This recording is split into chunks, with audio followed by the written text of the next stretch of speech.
धरती की धड़कन को महसूस करने वाले बहुत कम होते हैं, पर उस धड़कन के लिए लड़ने वाले बहादुरों के नाम उनके शिखर पे होते हैं। अर्थ वॉरियर जिसे दुनिया इंस्टाग्राम पे जानती है, पंकज है उनका असली नाम और उनकी सोच से प्रकृति भी शांत हो जाती है। आज हमारे पॉडकास्ट के गेस्ट हैं पंकज जी, जो सिर्फ कंटेंट नहीं बनाते, यमुना के लिए आवाज़ भी उठाते हैं और जिनकी हर रील है एक बड़ा पैगाम और उनके लफ्ज़ ऊंचाइयों की सफलता की सीढ़ियों की ओर बढ़ते जाते हैं। मैं वेलकम करना चाहूँगा, please give a warm welcome to mister Pankaj ji. तो पंकज जी, सबसे पहला मेरा सवाल ये है कि दुनिया जानना चाहती है एक एमएनसी की जॉब से लेकर एक अर्थ वॉरियर बनने तक का सफ़र, ये कैसे स्टार्ट हुआ और ये आपने इसे क्यों चुना? देखिए, एमएनसी में जॉब से लेकर यहाँ तक का सफ़र स्टार्ट होने का कारण ये है कि मैं 2005-06 में दिल्ली आया। बिहार से हूँ मैं। और जब मैं जॉब कर रहा था तो उस समय ये था कि मतलब कि दिवाली के समय में, मतलब नवंबर दिसंबर के मंथ में ये होता था, पोल्यूशन का लेवल बढ़ जाता था, तो जिसकी वजह से जो है स्कूलें क्लोज हो जाती थी। तो जब मैं ये खबरें पढ़ता तो मुझे लगता था कि ये एक ऐसी सिचुएशन की ओर हम जा रहे हैं जो हमें आगे बहुत ही ऐसी हानि कंडीशन पहुंचाने वाला है। हाँ, लेके जाने वाली है, जो बड़ा हार्मफुल होने वाला है। मतलब आज 2 महीने बंद है, आने वाले टाइम पर 12 महीने भी बंद हो सकता है। तो इससे मुझे लगा कि मैं इंडिविजुअली क्या कर सकता हूँ। तो फिर मैंने कैंपेन एक स्टार्ट करी। आपने कैंपेन देखा होगा, ऑक्सीजन मास्क और पीछे पौधा लेके। तो वो कैंपेन वहाँ से 2017-18 मैंने स्टार्ट करी। फिर वही कैंपेन वहाँ से जो है, एक दिन मेरे दोस्त ने मुझे यहीं घाट पे ले आया, तो मैंने यमुना की स्थिति देखी तो मुझे बहुत दुख हुआ। क्योंकि मैंने यमुना जो पढ़ा था मैंने किताबों में, क्योंकि कृष्ण भगवान की यमुना एक अच्छा इमेज था कि यमुना सुंदर होगी, साफ होगी। पर जब यमुना पे आया तो देख के बहुत ही बुरा लगा, और यमुना में झाग बह रहा था, बहुत गंदा बदबू आ रहा था। तो वहाँ से फिर यमुना स्टार्ट हुई, वहीं से फिर अर्थ वॉरियर वगैरह बना। तो सर, आपने अर्थ वॉरियर स्टार्ट किया, उसके बाद से आप अकेले घर से निकले। आज आपके पीछे एक पूरी टीम है जो आपको यमुना साफ करने में लगी है। तो वो वॉलंटियर्स कैसे आपके साथ अटैच हुए? क्या वो पेड हैं? देखिए, मेरे जो वॉलंटियर्स है पेड नहीं है एक्चुअली। वो वॉलंटियर्स जो है वो सारे प्रोफेशनल्स हैं। तो मेरी जो कैंपेन चलती है तो वॉलंटियर्स ही पे करते हैं। तो वो जो बच्चे आप देख रहे हो वो सारे जो है किसी न किसी ऑर्गेनाइजेशन में काम कर रहे हैं। कोई एमएनसी में है, तो कोई किसी मेडिकल में है, हॉस्पिटल में है, काम कर रहे हैं। तो ये, और वो आए कहाँ से? वो सोशल मीडिया के जरिए आए। उन्होंने देखा कि घाट पे काम हो रहा है और वो आए और फिर जुड़ गए। वो सारे वही हैं, सोशल मीडिया से बच्चे आए। ओके ओके, तो मतलब ये सफाई करने का कोई डे है जो फिक्स होता है? क्योंकि आप जैसे बता रहे हो हर कोई एमएनसी में जॉब करता है, कोई प्रोफेशनल है, तो वो सभी टाइम कैसे निकाल पाते हैं? कोई डे फिक्स है यहाँ पर आके साफ करने का? जी बिल्कुल। देखिए, बिकॉज देखिए, ज़्यादातर चाहे कॉलेज हो या ऑफिस हो, ज़्यादातर संडे को ऑफ होती है। तो हमारा संडे का ही होता है। क्लीनिंग का जो डे होता है वो संडे है। संडे के अलावा जो है दूसरे वर्क जो आप देखते हैं, जैसे किसी नाले को हम कवर कर रहे हैं, कि नाले मिल रहे हैं, गंदा नाला, या कोई एसटीपी का है, तो वो हम अदर डे करते हैं। संडे का जो है सारे वॉलंटियर्स आते हैं घाट पे और हम लोग क्लीनिंग एक्टिविटी जो है इसी घाट पे करते हैं। सर, आप इतने सालों से यहाँ पे काम कर रहे हैं, तो गवर्नमेंट की तरफ से आपको कोई रिस्पॉन्स मिलता है? जैसे अभी स्टार्ट करने से पहले आप जिक्र कर रहे थे कि पीछे इतना स्क्रैप रखा है, उसको उठाने के लिए आप इतनी रिक्वेस्ट डालते हो तब जाके वो उठाने आते हैं। तो आपको शुरू से अब तक गवर्नमेंट की तरफ से ऐसा क्या रिस्पॉन्स कुछ मिलता है यहाँ पे? देखिए, बात यहाँ पे ये है कि गवर्नमेंट का कोई रिस्पॉन्स नहीं, चाहे ये वाली सरकार हो या पीछे वाली, कोई जो है वो नहीं मिलती। हम बस गवर्नमेंट से एक रिक्वेस्ट करते हैं कि हमारी संडे को क्लीनिंग एक्टिविटीज़ होती है, आप जो है एमसीडी की गाड़ी भेज दें। एमसीडी की गाड़ी तक नहीं भेजते कि हमने यहाँ से जो वेस्ट कलेक्ट किया वो गाड़ी में डाल देंगे ताकि घाट पे कचरा जमा ना हो। बट वो गाड़ी भी नहीं भेजते। 3 महीने 4 महीने पे बहुत सारे कंप्लेन करने के बाद ये गाड़ी आती है, फिर जाके वो कचरा जाता है। ये आज से नहीं, लास्ट 6 साल से यही स्थिति चल रही है हमारी। तो एक है कि जो गवर्नमेंट क्लेम करती है, चाहे कोई भी सरकार हो, कि हम यमुना साफ करेंगे, आपका इंटेंशन नहीं लग रहा है। कारण ये है कि आप जो एक सबसे साधारण सा काम है कि आपके घाट से सॉलिड वेस्ट को लेके जाना, वो भी नहीं कर पा रहे हो। इस बहुत एक सबसे नीचे का लेवल का काम है अगर यमुना क्लीनिंग में, वो है सॉलिड वेस्ट को हटाना। आप उसमें फेल हो रहे हो। आप बड़े वाले काम जो वेस्ट वाटर ट्रीटमेंट है या आपका जो है फ्लो इंक्रीज करने का, वो कैसे करेंगे आप? तो गवर्नमेंट जो बात कह रही है कि यमुना क्लीन करेंगे, ये सिर्फ और सिर्फ जो है ना बातें हैं। इंटेंशंस अभी उस तरीके से नहीं दिख रहे हैं कि हाँ करना सच में चाह रहे हैं, तो दिखावे के लिए कर रहे इन हैं। फ्यूचर सर, आपको लगता है कि गवर्नमेंट कुछ स्टेप्स उठाएंगे आने वाले 2 इयर्स 5 इयर्स के अंदर? गवर्नमेंट को स्टेप उठाना पड़ेगा। कारण है कि कंटिन्यूसली लोग जाग रहे हैं, लोग सवाल कर रहे हैं, और जब जनता को पता लग रही है इशू मुद्दे क्या है, और जनता अगर आवाज़ उठा रही है तो आज न कल इसको बदलना तो पड़ेगा ही। गवर्नमेंट कब तक छिपाएगी इन चीज़ों को, तो वो तो करना ही पड़ेगा। आपने सर कल ही एक नोटिस गवर्नमेंट को, जो अभी दिल्ली की गवर्नमेंट है, उन्हें आपने एक नोटिस मेंशन किया है, उन्हें लिख के दिया है रिगार्डिंग टू यमुना रिवर, वो आप थोड़ा ब्रीफ में बताएंगे? देखिए, कल जो हमने लेटर दिया है वो हमने दिल्ली के सीएम मैम को और एलजी साहब को, वाटर मिनिस्टर और दिल्ली जल बोर्ड के सीईओ को दिया है। लेटर जो है हमारा, आप पीछे देख रहे हैं, डिफॉर्मिंग हो रही है। बिल्कुल। हाँ, और ये डिफॉर्मिंग 40 दिन से ज़्यादा हो चुकी है। मतलब ये second week of October start हुआ था और अभी तक चलता आ रहा है। तो हमने सवाल पूछा है कि ये आप डिफॉर्मिंग कर रहे हैं, क्या ये सेफ है, क्या ये रिवर इकोलॉजी को कोई नुकसान नहीं पहुंचाएंगे? क्योंकि एक्सेसिव यूज ऑफ डिफॉर्मिंग, जो हमने अभी कुछ स्टडीज पढ़ी, तो उससे क्या है कि रिवर इकोलॉजी को नुकसान पहुंचेगा। और ये जो डिफॉर्मर आप देख रहे हैं सिलिकॉन बेस्ड है, ये नॉन बायोडिग्रेडेबल होता है। जो डिफॉर्मर ये डाल रहे हैं, इनको डिग्रेड होने में 10 से 12 साल लगेंगे। तो ये जो आज पुट कर रहे हैं 10 से 12 साल तक रिवर में रहेंगे, वो मछलियाँ खाएगी, वो जो पशु पानी पी रहे हैं उसके बॉडी में जाएगा, उनके साथ साथ अलग जो उनमें जो प्रजातियां हैं उनको नुकसान करेगा। तो ये डिफॉर्मर जो है एकदम, एक आप देखें तो बहुत ही ज़्यादा रिवर इकोलॉजी के लिए नुकसानदेह है। और हमने जो लेटर लिखी है उनमें ये मेंशन किया है विद द स्टडीज कि ये स्टडी आई है। आपने क्या स्टडी किया है, आप जो कर रहे हैं क्या क्वांटिटी डाल रहे हैं, कितना सेफ है, ये आप हमें बता दीजिए। ये सर सिर्फ दिल्ली में ये कालिंजी कुंड घाट पे ही यमुना को साफ किया जा रहा है, या इंडिया के और भी जगह पे जो यमुना है उसको साफ किया जा रहा है आपकी टीम के थ्रू? क्लीनिंग एक्टिविटी जो थी वो मोस्टली जो है यमुना नदी पे ही होती है। हाँ जी। ओके, इसके अलावा जो हमारा काम है, देखिए मेन प्रॉब्लम क्या है नदियों के लिए कि अनट्रीटेड वेस्ट वाटर फैक्ट्री से या हाउस होल्ड जो जा रहे हैं उनके लिए हम पूरे इंडिया में लगभग 12-13 स्टेट में अभी तक हमने उनको हाईलाइट किया है कि बिना साफ किए, देखिए गवर्नमेंट की पॉलिसी है कि जो वेस्ट वाटर चाहे वो फैक्ट्री की हो या घर का हो, उनको हम ट्रीट करके रीयूज करेंगे, या तो ट्रीट करके उनको नदी में या तालाब में या किसी ड्रेन में डालेंगे। बिल्कुल। तो हम बस सरकार से एक ही डिमांड कर रहे हैं, जो आपकी पॉलिसी है वो ग्राउंड पे ले आइए, नदी साफ हो जाएगी, बस यही है हमारा। और जहाँ जहाँ ये अनट्रीटेड बिना साफ किए हुए पानी डाल रहे, गंदा पानी, हम वहाँ सवाल करते हैं कि आप पॉलिसी के हिसाब से काम नहीं हो रहा। बस इतना ही काम है, हम कुछ नहीं मांग रहे सरकार से। हम कह रहे हैं आपकी जो पॉलिसी है वो ज़मीन पे ले आइए बस। बल्कि देखो, कहीं ना कहीं आप बहुत बड़ा स्टेप भी ले रहे हो। आपने प्रॉपर स्टडी करी कि जो सरकार इसमें केमिकल्स यूज़ कर रहे हैं वो आने वाले 10-12 साल तक इसी में ही रह जाएंगे। वो कहीं ना कहीं हार्म ही पहुंचाएंगे, चाहे वो एज ए फिश है या अदर एनिमल्स हैं। कि हम लोग तो अपने घर पे भी चले जाते हैं, बट इन जानवर जो पीछे ये पक्षी हैं, इनको यहाँ का पानी पीना पड़ रहा है। ये कितना गलत है। बहुत ज़्यादा। आप सोचिए कि वो बर्ड्स, वो गाय, वो बैल, वो डॉग्स, उनको आपने क्या जीवन दी? ये वो कहाँ, वो तो मोटर नहीं लगाएंगे, ना ही आरओ लगेंगे, उसको यही पानी पीना है, यही झाग वाला जो है चीज़ें खानी है। तो हमें समझना पड़ेगा कि हम अपने जो संसार है उसको क्या दे रहे हैं। आप ये गंदा पानी आप दे रहे हो अपने गायों को, अपने बैलों को, अपने भैंसों को, और वही गाय का दूध आप पिए हो। ऐसा नहीं कि वही वो हो रहे हैं। आप ये देखिए, वो कौवा को देखिए, वो अब वही पानी पिएंगे। बैलों को देखिए, तो वो आपके फूड चेन में भी जा रहा है। वो गाय भैंस यही पानी पिएगी, फिर वो आप उसका दूध पियोगे। मतलब कहीं ना कहीं सर्कुलेट होके ये गंदा पानी ना चाहते हुए भी हमारे अंदर ही बॉडी जाएगा। अब ये ही गंदा पानी से सिंचाई होगी, खेतों में जाएगा, आपके प्लेट में वही आ रहा है। तो हमें लग रहा है कि हम जो है बच गए हैं। आप बचे नहीं हो, इनडायरेक्टली आपके अक्यूमुलेट हो रहा है बॉडी में। अभी कल की एक न्यूज़ है कि बिहार में ब्रेस्ट मिल्क में जो है यूरेनियम पाया गया। ये कितना खतरनाक न्यूज़ है आपकी। यूरेनियम ब्रेस्ट मिल्क में, मतलब पानी में यूरेनियम होगा जो उसके बॉडी में अक्यूमुलेट हो रही है। हमें पता ही नहीं हम कहाँ जा रहे हैं। यूरेनियम मिलना ब्रेस्ट मिल्क में बहुत खतरनाक चीज़ है, और बड़ी, इस पर तो पूरा देश को हिल जाना चाहिए, बट हमारे लिए तो एक आम बात है।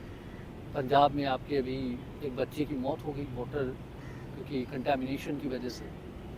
8 साल का एक बच्चा था, पर हमारे लिए वो एक न्यूज़ आर्टिकल से हमें फ़र्क नहीं पड़ रहा। आप सोचिए कि मेरी माँ का भी मौत अभी कुछ दिन पहले हुआ कैंसर से। बट हमारे लिए ये सब चीज़ें बस एक खबर बन के रह गई है, हमें फ़र्क ही नहीं पड़ रहा।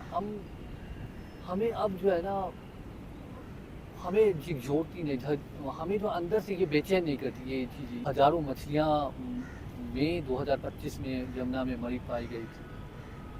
अभी वरुणा नदी में 1 महीने पहले हज़ारों मछलियाँ हमने देखा मरी हुई पाई गई थी। तो ये घटनाएं नॉर्मल हो जाना अपने आप में बात है कि आप बहुत गलत जगह जा रहे हैं। आपको ये बात एजिटेट नहीं करे, ये चीज़ें आपको झकझोर नहीं रही। तो हमें एक खतरनाक माइंडसेट हो रहा है। ये गवर्नमेंट को भी सोचना पड़ेगा और कहीं ना कहीं आम जनता को भी सोचना पड़ेगा। सर मेरा, जब से मैं आपको देख रहा हूँ, मैं आपको फॉलो कर रहा हूँ, मेरे मन में एक क्वेश्चन बार बार आता है कि सिर्फ यमुना ही क्यों, और नदियाँ क्यों नहीं? देखिए, यमुना के लिए ही काम नहीं करता। अभी आपने देखा होगा, हम लोग राजस्थान गए थे। हाँ जी बिल्कुल। लूनी नदी के लिए भी हम अभी तो उनके साथ साथ काम कर रहे हैं। हमने लेटर लिखे सीएमओ को, पीएमओ को, सुप्रीम कोर्ट को, जो लूनी नदी की स्थिति है। हम लोग यमुना नदी के लिए काम नहीं कर रहे। हम लोग देश के लगभग जिस भी नदियों का हालत ख़राब है, जहाँ तक हम पहुँच सकते हैं वहाँ तक जाके उसकी आवाज़ उठा रहे हैं। अब यहाँ पे आता है ज़्यादातर फोकस हमारा यमुना नदी पे, क्योंकि मैं रहता नोएडा में, हमारे पास में ये पड़ता है, तो हमारे लिए एक्सेसिबल ये इजीली है। तो ये वाली चीज़ें ज़्यादा हाईलाइट होती है, क्योंकि हमारी जो टीम है वो दिल्ली में रहती है। दिल्ली में यमुना बहती है, साहिबी बहती है, तो उन चीज़ों को हम ज़्यादा हाईलाइट करते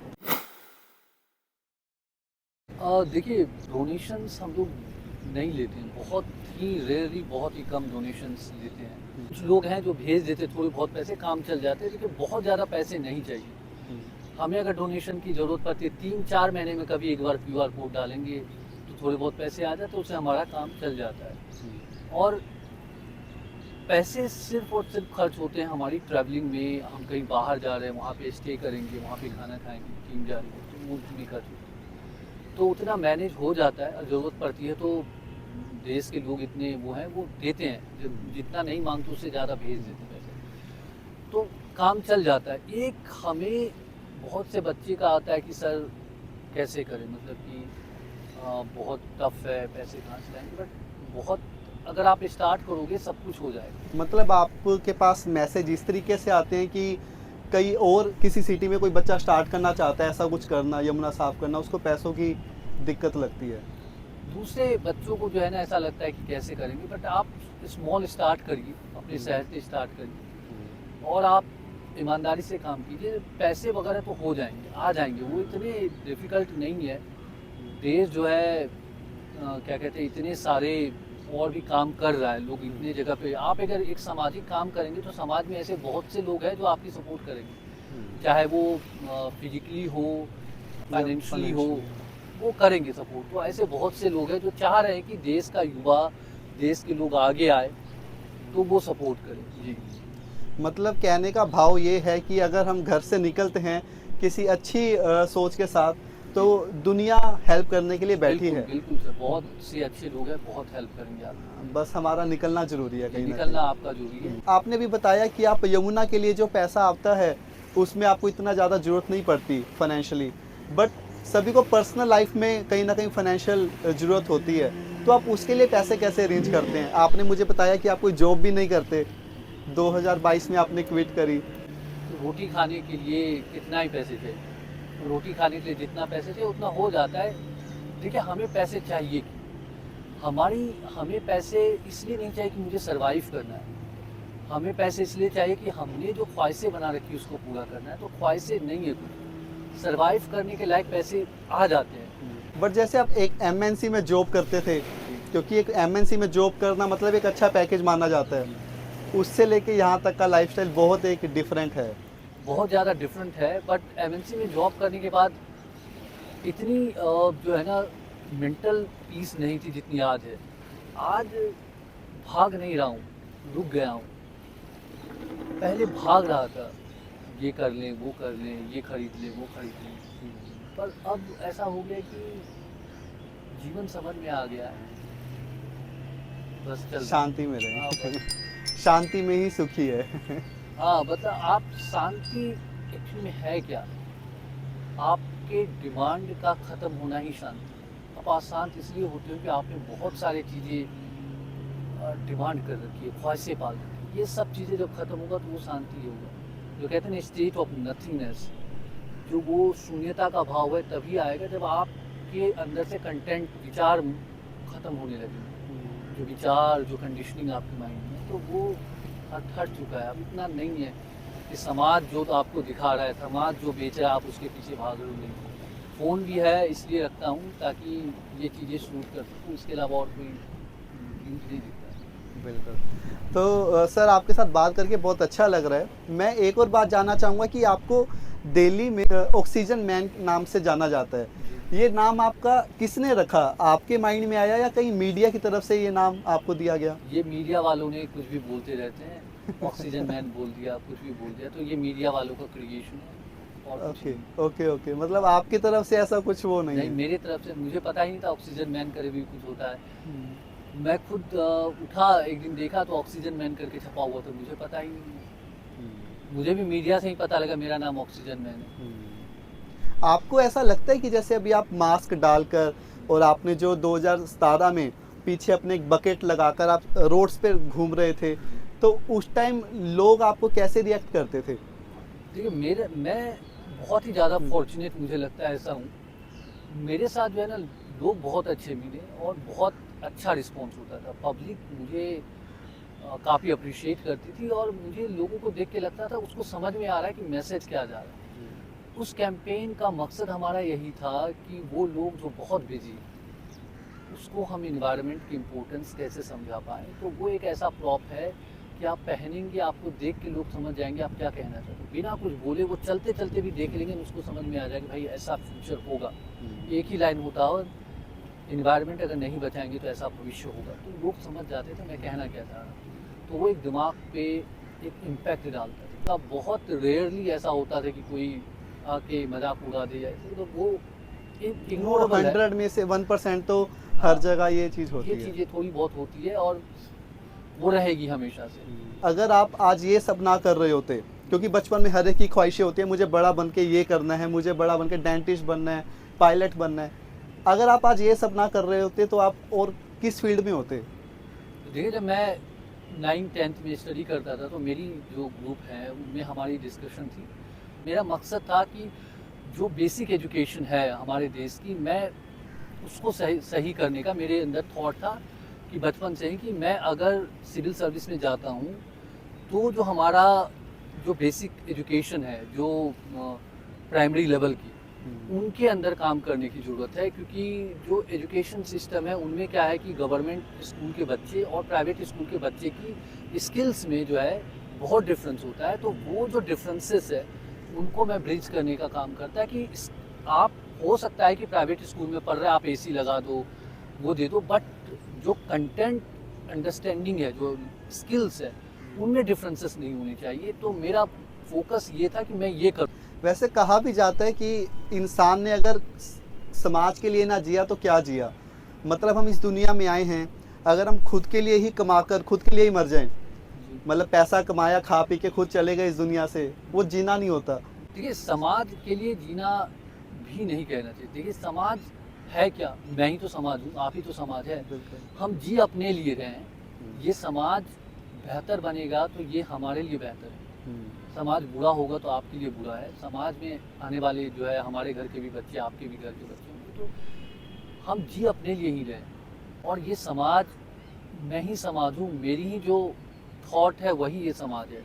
हमारी थॉट बेहतर होगी तो समाज भी बेहतर बनेगा। समाज की अपनी कोई थॉट नहीं है, इंडिविजुअल की थॉट, इंडिविजुअल के परसेप्शन से ही समाज का थॉट बनता है। तो आप अच्छा सोचने लगे, हम सब अच्छा सोचने लगे तो समाज अच्छा हो जाएगा। हम सब अच्छी हमारे कैरेक्टर हो जाए, हमारे एटिकेट हो जाए तो समाज अच्छा हो जाएगा। अगर हम खुद अच्छे हैं तो सामने वाला अपने आप अच्छा बन जाता है। सामने समाज अच्छा बनता जाएगा। बिल्कुल, वो कहते हैं ना हम ब्रह्मास्मि, मैं ही ब्रह्म हूँ। वो ब्रह्म अगर समाज है तो वो सत्य है, आप ही समाज है, आप ही ब्रह्म है। इस संसार में ही तो अगर इंसान ना सोचे कि भाई हम प्लेन बनाएंगे, नहीं सोचता तो प्लेन होता ही नहीं, एग्जिस्ट नहीं करता, हमें पता ही नहीं लगता। इस समाज में प्लेन आया क्योंकि हमारे मन में विचार आया उसका। कहीं भी नज़र जा रही है, कोई भी चीज़ हमें दिख रही है, वो कहीं ना कहीं किसी का ड्रीम था जो आज सच हो गया है। हाँ, ड्रीम ही है हमारा। इवन आपका जो ड्रीम है आपको वैसा ही दिखेगा। इंडिविजुअल को जो लोग जैसा होता है बुरे लोगों को थोड़े बुरे टाइप के दिखने लगते हैं चीज़ें। आपकी इसके अलावा और कोई हॉबी है क्या? मतलब यमुना घाट पर आना, यहाँ पे आपको शांति मिलती है, आपको अच्छा फ़ील होता है। अदर टाइम आप क्या करते हैं? आपकी कोई अदर हॉबी है? देखिए, अकेले रहना हॉबी है बट नहीं हो पाता है। अकेले नहीं हो पाता हूँ, बट मैं बहुत ज़्यादा कोशिश करता हूँ मैं अकेले रहूँ। बट इतने लोग जुड़ गए हैं, मैं अपने आप को अलग नहीं कर पा रहा हूँ। ये काम भी जो है ना, मतलब जो हॉबी तो ख़त्म ही हो गई। बस वही है कि अब मैं चाहता हूँ कुछ समय मैं अकेला रहूँ, कोशिश करके भी नहीं कर पा रहा हूँ। कितने लोग जुड़ गए हैं आपके साथ? नंबर्स में अगर बात करें तो? देखिए, नंबर्स में बात करें फिजिकली तो है बहुत से लोग जुड़े हुए हैं। 30 टीम में है, बाहर है दिल्ली के 40-50 और 100 के आसपास ले टीम और नॉन टीम फिजिकली जो हमारे से जुड़े हुए हैं। उनके साथ साथ सोशल मीडिया पे आप देखिए बहुत लोग बहुत ज़्यादा सपोर्ट कर रहे हैं। सोशल मीडिया पर लाखों की तादाद में लोग आपको फॉलो कर रहे हैं। फॉलो करने का मतलब ही यही है कि वो चाहते हैं, वो आपको एक पुश करना चाहते हैं कि ये जो काम कर रहे हैं वो बहुत अच्छी चीज़ कर रहे हैं। लोगों को देख के ही मोटिवेट मिलता है, वो बहुत अप्रिशिएट करते हैं, तो इसी वजह से कर भी पा रहे हैं। आपको लगता है कि आज आप जो कर रहे हैं आने वाले 5 साल बाद भी आप यही कर रहे होंगे, और इसमें क्या कितना सुधार दिखेगा? जैसे आज हम पीछे देख रहे हैं, इतना मतलब यमुना का बुरा हाल है, और कहते हैं कई कई किसी टाइम आप कृष्ण भगवान जी यहाँ पे मथुरा में, बिल्कुल वृंदावन में, यमुना। हाँ, तो इसके बारे में कुछ बताएंगे कि 5 साल बाद आपको क्या लगता है कि यहाँ की स्थिति क्या होगी? देखिए, ये तो मैं नहीं बता सकता 5 साल में स्थिति क्या होगी, पर इससे बेहतर होगी ये हम लोग प्रयास करेंगे। और मैं 5 साल तक यही करूँगा ये तो मुझे नहीं पता कि मैं 5 साल तक क्या करूँगा, क्योंकि देखिए कल का किसी को नहीं पता। आज में अगर हम जीने लगे ना तो कल है क्या, आज ही कल बनेगा। ये आज का जो आज है वो बीता हुआ कल बनेगा, और वो जो आने वाला कल है वो फिर आज हो जाएगा।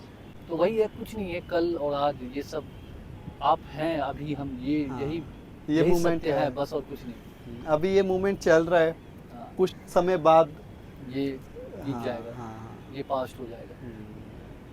और एक सेकंड जो अभी हम बात कर रहे थे 5 साल पहले, अब वो बीत गया, अभी नया आ गया। बिल्कुल बिल्कुल हाँ। बिल्कुल। तो वो देखिए 5 साल बाद क्या होगा ये तो एक एंटिसिपेशन हो जाता है, बट बेहतर ही होगा। समाज जग रहा है, यूथ जो है अवेयर हो रहे हैं, तो बेहतर करेंगे और बेहतर अंडरस्टैंडिंग के साथ चीज़ों को समाज को बेहतर बनाएंगे। हम तो देखो यही आशा करते हैं कि आप जो आज आपके साथ इतने लाखों लोग जुड़े हुए हैं, आने वाले समय में वो और करोड़ों की तादाद हो, और वो ऐसे ही चलता रहे। बात ये है कि आप मेरे से जुड़े ना जुड़े, बट आप एक बेहतर समाज के लिए आगे निकलिए और करिए। मेरे से हो सकता है कि कोई मेरे से ना जुड़े, बट उसके अंदर मेरे से बेहतर सोच हो, तो आप बेहतर करने की कोशिश करिए अपनी समाज की सोच के हिसाब से। आप मेरी सोच पे चल के क्या करोगे, फिर वही करोगे जो मैं कर रहा हूँ। बिल्कुल बिल्कुल। हर इंसान की अपनी एक अलग अंडरस्टैंडिंग है, तो वो अगर अपनी अंडरस्टैंडिंग से अगर जाए ना, तो हो सकता है कि मैं जो कर रहा हूँ उससे भी बेहतर वो करे। तो मैं कभी भी नहीं कहूँगा किसी को कि मुझे फॉलो करो, मुझे मत फॉलो करिए। आप फॉलो करिए कि आपको क्या लगता है कि बेहतर किया जा सकता है, क्योंकि हो सकता है आप कुछ नया कर दें। अगर मैं किसी को फॉलो कर रहा होता तो आज ये मैं नहीं कर रहा होता। सही बात है। तो वही जो आप सोचेंगे, जो आप करेंगे, वो हो सकता है कि मैं जो कर रहा हूँ उससे भी बेहतर हो। तो सर अभी हम देख रहे हैं कि पीछे हमारे नदी के ऊपर इतना सारा एक वाइट पोर्शन दिख रहा है, क्या ये इतना ही रहता है या बहुत बढ़ भी जाता है या बिल्कुल ही कम हो जाता है? देखिए, ये है कि इधर वाला गेट देखिए, अगर ये वाली गेट खोलेगी 27 नंबर, 26 और 25, तो ये झाग इतना ज़्यादा होता है कि ये बोट जहाँ पे हम बैठे हैं ये सारे डूब जाते हैं झाग में। अच्छा। बहुत ज़्यादा झाग आपको यहाँ पे फैला हुआ दिखेगा। तो जब ये वाले गेट खुलते हैं तो यहाँ तक होता है, पर अभी ये कहते हैं कि झाग घाट पे ना बने, पब्लिक को ना पता लगे, तो वो खोलते हैं। कभी रात में खोला या बहुत मॉर्निंग में खोला, तो वो टाइम वो करते हैं। और ये जो आप झाग देख रहे हैं, बहुत सारे लोगों को लगता है कहाँ से नहीं आ रहा है। इसका एक सिंपल सा लॉजिक है, आप अपने कपड़े धोते हैं, आप जो है बाल्टी में डिटर्जेंट डालें, डिटर्जेंट डाल के आप खोलते हैं तो झाग बनती है। आप कपड़े तो धो लेते हैं, बट जब आपके घर से वो पानी निकलता है तो वो किसी ड्रेन में जाती है, ड्रेन से जब नदी में आती है तो ये झाग फॉर्मेशन होता है। इसके लिए पॉलिसी ये है कि जो हाउस होल्ड वेस्ट वाटर है वो STP पे जाएगी, सीवेज ट्रीटमेंट प्लांट पे, और वो वहाँ पे ट्रीट होगा। पर हमारे अभी जो अपने देश की पॉलिसी है उसमें जो झाग का कंटेंट होता है, सर्फेक्टेंट मेन कंटेंट यही होता है, तो उनका अभी कोई गाइडलाइंस नहीं है कि कितना सर्फेक्टेंट होना चाहिए किसी ट्रीटेड वाटर में। तो वो भी एक कारण है कि अभी पॉलिसी में ही नहीं इंक्लूडेड है। तो ये जल्दी ही जो है आनी चाहिए पॉलिसी। ये झाग सिर्फ यमुना में नहीं बनती है, बहुत से नदियों में बनती है। हम महाराष्ट्र में गए थे, मूला मुथा रिवर, इंद्रानी, उनके साथ साथ जो है और भी बहुत से रिवर हमने देखे। मध्य प्रदेश में भी 1-2 नदियाँ देखी हमने, वहाँ भी झाग बनता है। तो ये एक बहुत बड़ी समस्या होती जा रही है। उसका कारण ये है कि देखिए, जैसे गंगा नदी है उसमें फ्लो बहुत है, इन्वायरमेंटल फ्लो बहुत है, या तो उसमें भी रहा है, बट होता है कि वो डाइल्यूट हो जाती है। यमुना जी के साथ बात यह है कि वजीराबाद बैराज पे यमुना जी का पानी रोक लिया जाता है। वजीराबाद बैराज के डाउन स्ट्रीम जो है सिर्फ और सिर्फ वेस्ट वाटर बहता है, ट्रीटेड अनट्रीटेड, दिल्ली NCR का। तो उसमें क्या होता है कि फ्रेश वाटर का फ्लो एकदम नहीं है। तो फ्रेश वाटर नहीं है, सिर्फ वही बह रहा है, तो जिसकी वजह से ये झाग देते हैं। अगर इसी में अगर हम 300-400 mgg फ्रेश वाटर मिक्स कर दें तो ये आपको झाग लगभग ख़त्म हो जाएगा। तो ये सीधा सीधा है कि untreated waste water and no environmental flow की वजह से ये स्थिति बनती है। आप यमुना पे अगर मानसून में आ जाएंगे, बरसात के मौसम में आएंगे, यमुना आपको साफ दिखेगी। अभी भी आपने देखा होगा जब अगस्त सितंबर के महीने में यमुना जी में ना झाग बन रहा था, साफ क्यों हो गई? क्योंकि यमुना में यमुना का पानी आ गया, बरसात का पानी आया।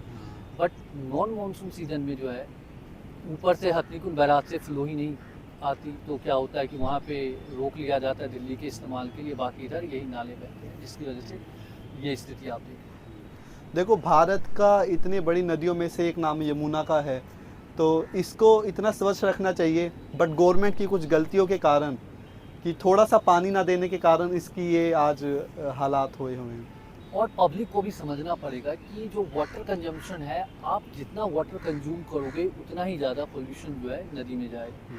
हमें अपने वाटर कंजम्पशन को कम करना है। एक सीधा सा पॉलिसी समझिएगा कि आप जितना ज़्यादा वाटर इस्तेमाल करोगे, सरकार को उतना वाटर कहीं से ला के आपको देना पड़ेगा, चाहे आप ग्राउंड वाटर लो या नहर से ला के दे। मतलब कहीं ना कहीं देखो, नॉर्मल लोगों को भी आगे आना पड़ेगा, जो आम जनता है उससे आगे आके स्टेप लेना पड़ेगा, तब जाके आने वाला जो समय है वो हमारे लिए अच्छा होगा। जी बिल्कुल। और पब्लिक को समझना पड़ेगा कि आपका वाटर कंजम्पशन पोल्यूशन में बहुत बड़ा जो है एक कारण बन रहा है, नदियों के पोल्यूशन। आप सोशल मीडिया पे बहुत अवेयर रहते हैं, आप काफ़ी सालों से सोशल मीडिया पे कंटेंट भी बना रहे हैं, तो आपको क्या लगता है कि सोशल मीडिया की जो पावर है, सोशल मीडिया का आपके पीछे क्या हाथ है? सोशल मीडिया नहीं होता तो फिर काम इतनी जल्दी नहीं होता। एक है तो पब्लिक प्रेशर बहुत ज़्यादा जल्दी आप बिल्ड कर सकते हैं। अगर आप मुद्दे को लोगों को समझा पाए, अगर आपके इन्फॉर्मेशन में क्लैरिटी है तो लोग जुड़ेंगे आपसे। तो हम लोग कोशिश करते हैं कि क्लैरिटी हो, पब्लिक जुड़ रहे हैं, और हमारी वीडियोज़ के ऊपर कोर्ट भी संज्ञान लेती है और कोर्ट भी एक्शन लेती है कि ये चीज़ें दिखाई गई, आप ये कैसे हो रहा है। तो वही कोशिश करते हैं कि बहुत ही क्लियर, मतलब कि बहुत ही साफ़ सुथरे तरीके से हम वीडियो डालें, ताकि पब्लिक को भी समझ में आए, आम जनता समझ पाए कि मुद्दा क्या है और क्या करना है। तो आज आपके साथ बात करके, रूबरू होकर बहुत ही अच्छा लगा, और मैं ऐसा सोचता हूँ कि हमारे थ्रू कहीं ना कहीं जो अभी हज़ारों लोग हमें देख रहे हैं उन्हें भी समझ आया होगा। आप जाते जाते कोई अपना लास्ट मैसेज साफ़ सफाई के प्रति देना चाहेंगे? मैं बस यही कहना चाहूँगा, जो भी लोग हैं, जो भी सुन रहे हैं हमें, कि देखिए, शुरुआत हम सभी लोगों को करनी पड़ेगी।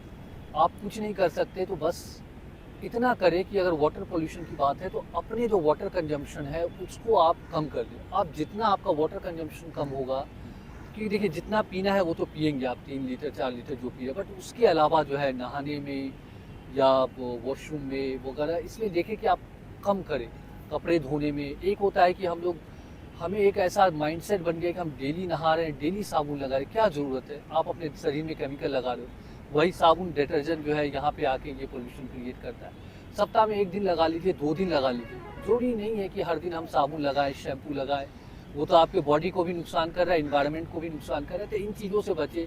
मैं लास्ट 3 साल से ना तो शैम्पू लगा रहा हूँ, ना ही साबुन लगा रहा हूँ। मैं एलोवेरा से नहा लेता हूँ, वो क्या कहते हैं मिट्टी है गंगा जी की वो लाया हूँ तो उससे नहा लेता हूँ। तो ऐसा है कि जो हम जो ह्यूमन सिविलाइजेशन है वो बहुत दिनों से चलता आ रहा है। ये डिटर्जेंट, ये शैम्पू, ये सोप, ये 100 साल पहले का क्रिएशन है। इससे पहले भी लोग रह रहे थे, पहले भी जी रहे थे, इसके बिना भी जी रहे थे। कम कर सकते हैं आप, मैं नहीं कह रहा हूँ आप छोड़ दें, बट कम करिए ताकि आप भी बचे रहें और ये इन्वायरमेंट भी बचा रहे। जो बहुत अच्छा लगा आज आपसे मिलके, और आशा है कि दोबारा फिर से जल्दी मुलाकात होगी। Thank you so much audience को इतना मोटिवेट करने के लिए और नॉलेज देने के लिए। Thank you so much.